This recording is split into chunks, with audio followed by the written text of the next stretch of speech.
Good day, everybody. Today I want to look at minimizing the total surface area of a cone. So for example, I have a cone here and it's covered. Here's some of the surface area on the top. It matches this right there. And of course, include the base.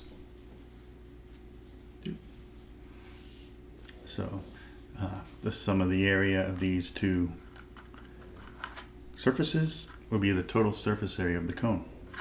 And it's well known to get the cone, at least what we'll call the lateral area. If you have a circle and you cut out part of the circle with some angle, then what will remain will form a cone. So that's what I have here. So that's how I made the 2 point. So this will just gonna do it with one hand here. Won't be perfect, but if you tape it together, it'll be just like this. So this is the same thing, just taped together. And I made another one. Difference being something I'll look at later is this dash is of course a constant distance away from the vertex, and so when you wrap it around, it'll be like what we'll call latitude, and then the straight line will be like a geodesic. And so I drew some geodesics and just for fun. All right, so let's find the cone with the least surface area. So if we have our cone, we'll describe it with height h, base, radius r. Then the base area is easy enough. It's a circle, so pi r squared. The lateral area comes from part of a circle. I'll say the angle alpha has been cut out and the angle beta is what remains. One moment, please. This is what's at my feet. Okay. So ignore the snoring. All right. So this area here is 1/2 the radius squared, which I'm calling L. So 1/2 L squared times this angle beta. And L by the Pythagorean theorem is that, or L squared, but that's not the way to go. Instead, notice when you form the cone, so pull this up, join these two ends, then 2 pi r is going to be that same amount, L times beta. Okay, so L times beta, so peel off one of those L's, will be 2 pi r. And then L, this remaining L, well, I guess I do want to call it square root of r squared plus h squared. So now we have the lateral area in terms of r and h. And well, if we fix the volume of the cone, then we can solve for h or r either way. Here's 2 pi r equals L beta. I think I did it both ways, but I'll first solve this by replacing r with in terms of h. Right, so volume of a cone, pi over 3 r squared h. So r squared is 3v over pi times h. 3v over pi h square root will be r. So if I put that in for r, replace square root of h with h to the negative 1/2 is in the denominator, and then over here r squared 3v over pi h, and plus pi r squared will be 3v over pi h times the pi. So those pi's cancel. So S is now, for a fixed volume, just a function of height. And so if we want to minimize, we'll look for the critical values. Take the derivative, 1/2, which brings the 2 right there. And then this whole thing to the -1/2, or square root of all that, is right there. Derivative of what's inside, it's just that, right? Easily enough. And derivative of this, with respect to h. There we go. And I'll clean it up a little bit. So I'll multiply top and bottom by h cubed. So the numerator will be h cubed minus this. And then I have a h cubed in the denominator.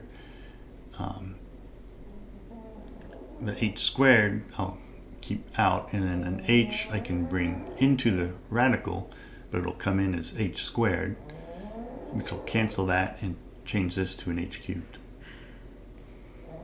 So a little simplifying, and well, we got to put it equal to 0 and solve, which I could do, and then cross multiply, but or another thing you can do is just get a common denominator. That's actually the way I went there. This dog is way louder than usual. Let me take a look here. You sleeping good, dog? Oh yeah. She's dreaming. Hope this doesn't break our concentration. Okay.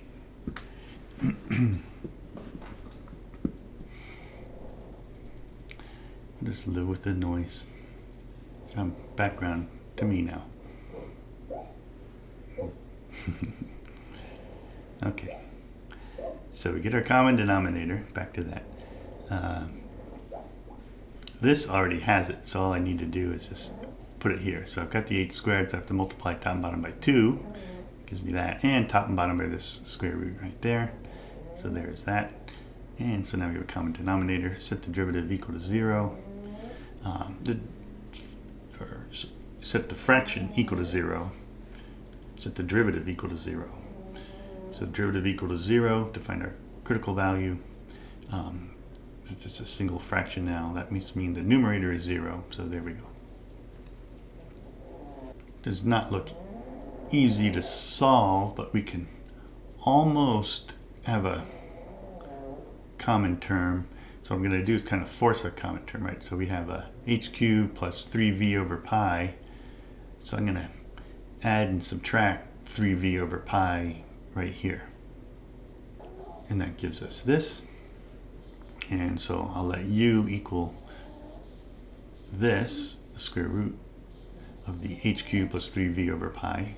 So then what I have is this constant out front. That'll be u squared minus this constant minus 6vu. And I just note u is greater than 0. We'll eventually get a quadratic. So I need to make sure u is positive. Well, we get the quadratic right now. All right, so we have our quadratic in order decreasing exponent. I'll simplify this constant term a little. And here we go with the quadratic formula. So negative b, well, it looks like I used a special form of the quadratic formula. I should probably write that. All right, so our special form of the quadratic formula, au squared plus 2bu plus c equals 0. B is negative, not b. U is negative b plus or minus b squared minus ac all over a. I don't know if that's readable. All right, so if this is 2b, then b is negative 3v. So negative b will be 3v. So if that's 2b, then that's b, negative b. Blah. So plus or minus b squared minus ac. So there we go. Multiply these out. Simplifies that all over a. So amazingly, things simplify pretty nicely. And 729 is 27 squared. So this will become 27v squared added to the 9v squared will be 36v squared. And u squared has to be positive. So we'll take the positive root. This will be 6v. And then u has to be positive. Oops. I guess I already said that. So u is positive. So I have to take the, so the negative wouldn't make sense. So we have 9v divided by the square root of 3 pi v. So 9 divided by root 3 is the same as 3 times the square root of 3. So this is 3 times the square root of 3. We have v divided by root v. That'll be a root v. And we also have a root pi. So it's the same as 3 times square root of 3v over pi. So u squared will then be 9 times 3v over pi, which is 27v over pi. Because what was u? U was this square rooted, so u squared will be h cubed plus 3v over pi. And I'm looking for h cubed. So u squared is this, but it's also 27v over pi. So subtract cube root. 24 is 8 times 3. So the cube root of 8 is 2, and then I have 3v over pi. That's actually a pretty common ratio for h and v. There's usually some constant times that. So r squared was 3v over pi h, which if I write in divided by h, it becomes this for r squared. Cube root, it looks like that. So there's the dimensions. So some calculus here is the total surface area is a function of height. And so of course it's minimized at the value I showed there. Surface area is a function of the radius, so I did that as well. And so it's minimized at the corresponding radius. And then this would be how the surface area changes with the radius. So the radius for our min would be about 3.0862.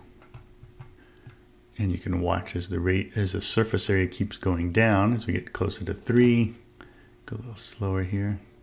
Whoops, I went past it already. 3.0862. Right, so this should be the minimum surface area. There's a lateral area, base area. There it is, 119.687. And any deviation from that will result in an increase in area. So if I increase the radius, we go up. Or I'll go back to 3.0862. If I would have decreased the radius, then the height goes up. So decrease the radius, height goes up, and you can see which area is changing. I guess the lateral area should be increasing. So as r goes down, base area will decrease, but the lateral area increases enough to overcompensate that.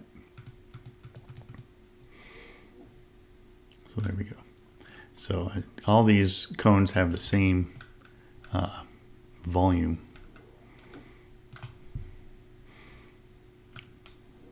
But there is a way to minimize the surface area. About 119. Oops. There we go. 687. All right. So that was the problem and solution. Hope you enjoyed that. Thanks, and have a good rest of your day. Maybe check out some of the other cones I've optimized as well. Thank you. Enjoy your day.